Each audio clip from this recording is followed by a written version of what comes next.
Wouh! Ouais!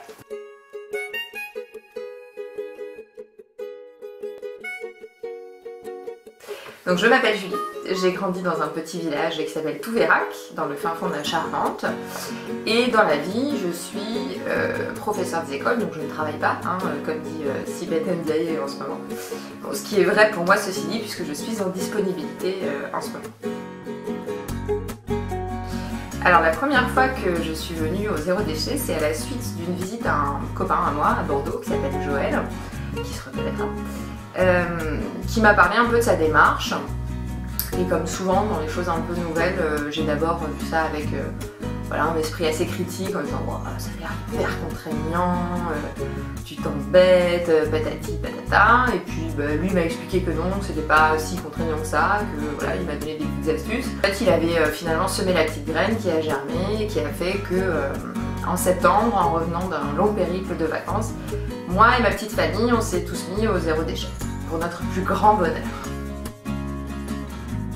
C'est ce qu'il y a de plus facile à modifier finalement pour la plupart des gens.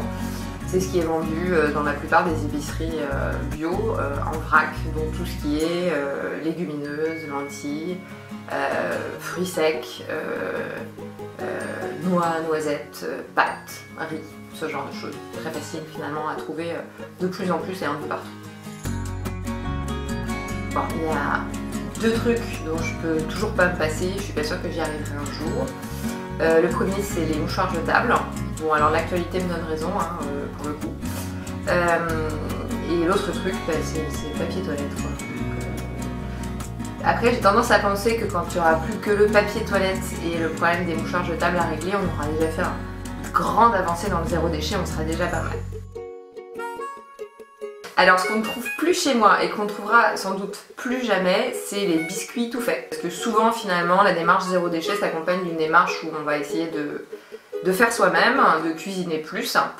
Et donc j'achète plus du tout ce genre de petits biscuits tout faits. Et en fait une fois qu'on fait ses cookies soi-même, on se rend compte qu'ils sont juste 10 fois meilleurs que ceux qu'on achète dans le supermarché, donc pourquoi s'en priver? Alors, selon moi, pour se lancer dans le zéro déchet, il faut d'abord avoir de petits objectifs, c'est-à-dire c'est compliqué de tout révolutionner d'un coup. Donc je dirais qu'un des facteurs de réussite, c'est d'abord d'avoir de petits objectifs, savoir exactement ce qu'on cible en premier.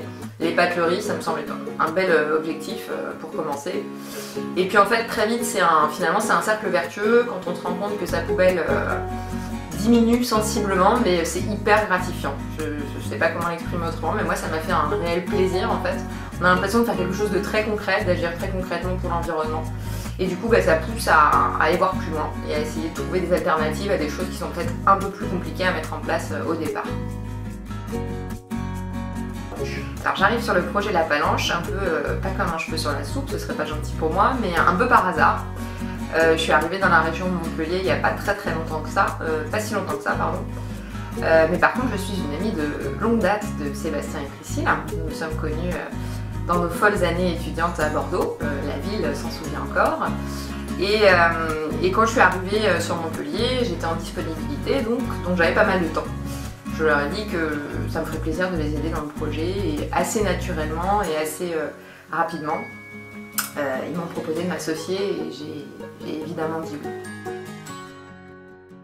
Alors je dirais que le but ultime du projet, c'est d'aider les gens à changer leur manière de consommer, en rendant vraiment les courses zéro déchet et le vrac hyper facile et hyper accessible à tous.